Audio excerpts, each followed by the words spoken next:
যে ডিসকাশনটা করতে চাই, ঠিক এই ভিডিও যখন করছিলাম তার আগে ইফতারের আগ মুহূর্তেই বলতে পারেন, আমি আমার সহকর্মী আরিফের সাথে একটা কন্টেন্ট রেডি করছিলাম মিরপুরে, এবং সেটা শিডিউল করা ছিল যে ইফতারের পরপরই যেন আমরা সেটাকে প্রচার করতে পারি।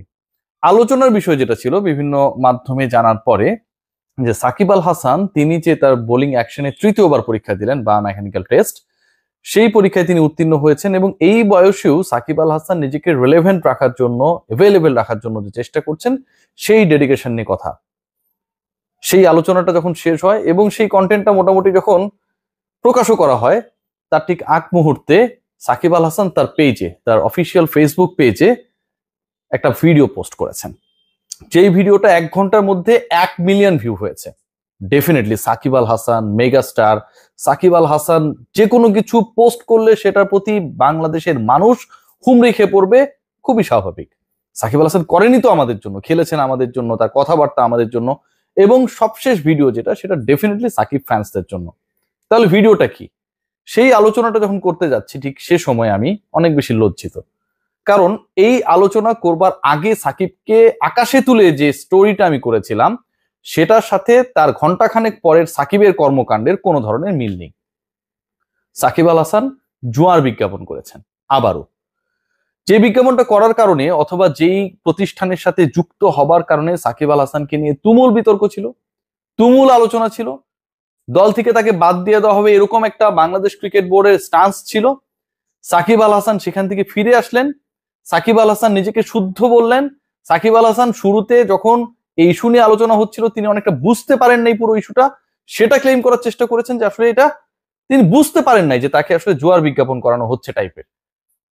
তার এজেন্ট হিসেবে যারা কাজ করে তিনি অনেকটা তাদের উপর দায় দিয়েছিলেন। এবার সাকিব আল হাসান সরাসরি, এর আগে তো একটা স্টিল পিকচার ছিল, সরাসরি ভিডিওতে অংশ নিয়েছেন, পোস্ট করেছেন, ইন্সপায়ার করেছেন। আবারও বলছি, সাকিব যেমন খেলেন আমাদের জন্য, সাকিবের সোশ্যাল মিডিয়ার পোস্ট 90% তো আমাদের জন্য, আমাদের তারুণ্যের জন্য, আমাদের যারা সাকিবকে আইডল মনে করি তাদের জন্য। সেই তাদেরকে সাকিব আল হাসান জুয়া খেলার পরামর্শ দিয়েছেন, আস্থা রাখতে পেরেছেন, বলেছেন 1x বেটের উপরে, এবং সেটার উপর সাকিব আল হাসানের মানে ওই জুয়া কোম্পানির উপর সাকিব আল হাসানেরও আস্থা রয়েছে। এবং তরুণ প্রজন্ম যদি আস্থা রাখে তাহলে তারা তাদের যে বোনাস, যে আয়, সেটাকে দ্বিগুণ করতে পারবে। সাকিব আল হাসানের পোস্টে সাকিব আল হাসান কি করার চেষ্টা করেন, খুব ইন্টারেস্টিং কিছু ফ্যাক্টস আপনাদের সাথে আলোচনা করব। Why do millions of cricket fans choose 1x bet? কেন এটাকে আসলে চুজ করা হয় মিলিয়ন্স অফ ক্রিকেট ফ্যান্স? এবং সেখানটায় তিনি ব্যাখ্যা দিচ্ছেন, simple, here you can bet on your favourite matches, আপনার ফেভারিট ম্যাচেসগুলো নিয়ে আপনি বেট করতে পারবেন, support your teams and multiply your winnings several times. আপনি যে জিতছেন, মানে জুয়া খেলে তো জেতা এটাকে বলে, তাই না? এটা তো বেটিং কোম্পানির কর্মকাণ্ডের সাথে তো জুয়াটাই জড়িত, সেটা আপনার মাল্টিপ্লাই হবে সেভারাল টাইমস। তারপরে বলছে, why 1x bet? To me, for me, the answer is obvious. It's one of the most reliable platforms and I trust it. এই বেটিং বা জুয়া কোম্পানিকে তিনি বিশ্বাস করেন, সাকিব আল হাসান বিশ্বাস করেন, এবং তিনি তার ভক্তদেরকে এখানটায় কি বলেছেন, plus you will find the biggest bonus and free spins here. Spin, ওই যে রুলেটে স্পিন করে না, আমরা দেখি না বিভিন্ন মুভিতে, সেটা যদি করা যায় তাহলে এখানটায় বোনাস আসবে। Just use my promo code. ভাবা যায় সাকিব আল হাসানের প্রোমো কোড আমরা পিজা খেতে ইউজ করতে পারি, ভালো লাগে না? ক্লদিং এ আমরা ইউজ করতে পারি, ডিসকাউন্টস পাবো, ভালো লাগে। কোন একটা কোম্পানির ব্যাট কেনার জন্য আমরা সেটাকে ইউজ করতে পারি। সাকিব আল হাসান ভাই আমাদের আইডল, আমাদের প্রজন্মের সেরা ক্রিকেটার, তিনি বলছেন তার প্রোমো কোড ইউজ করতে, SH75VIP to double your bonus fine registering.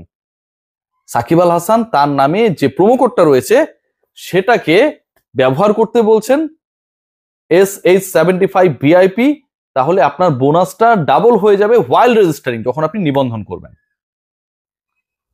আমার কাছে পুরো ব্যাপারটা খুব আনএক্সপেক্টেড লেগেছে, এবং বাংলাদেশের মানুষ এই ধরনের কর্মকাণ্ডকে, সাকিব আল হাসানকে আমরা ক্রিকেটার হিসেবে যে জায়গায় রাখি, কর্মকাণ্ডে সাকিব আল হাসান আসলে পুরো সম্মানটা আমাদের তার প্রতি ভালোবাসা, ফিলিংসকে একদম পায়ে পিষ্ট করে দেন ভাই মুহূর্তের মধ্যেই। সাকিব আল হাসান এমন একটা সিচুয়েশন এখানটায় দেখা যাচ্ছে, আপনি যদি পুরো সাকিব আল হাসানের পোস্টার নিচে যান দেখবেন যে কমেন্ট বক্স এখানটায় হচ্ছে লিমিটেড করে দেয়া, এবং লিমিটেড করে দেওয়ার কারণে মাত্র 8টা কমেন্ট দেখা যাচ্ছে, 3000 শেয়ার হয়ে গেছে। সাকিব আল হাসানের এই যে ফজিলতপূর্ণ পোস্ট, এটাতে কমেন্ট মাত্র 8টা। সাকিব জানেন যে ভক্তদের উদ্দেশ্যে বা তার যে অডিয়েন্স গ্রুপ যাদের উদ্দেশ্যে তিনি এই প্রচারণাটা করলেন, এটাকে বাংলাদেশের মানুষ স্বাভাবিকভাবে নেবে না, ওয়েলকাম করবে না, এবং এটাই তো হওয়া উচিত, এটাই হওয়া উচিত। সাকিব আল হাসান এটাকে বাংলাদেশের মানুষ ওয়েলকাম করে নাই। সাকিব আল হাসান তার কমেন্ট বক্স লিমিটেড করে দিয়েছেন, লিমিটেড।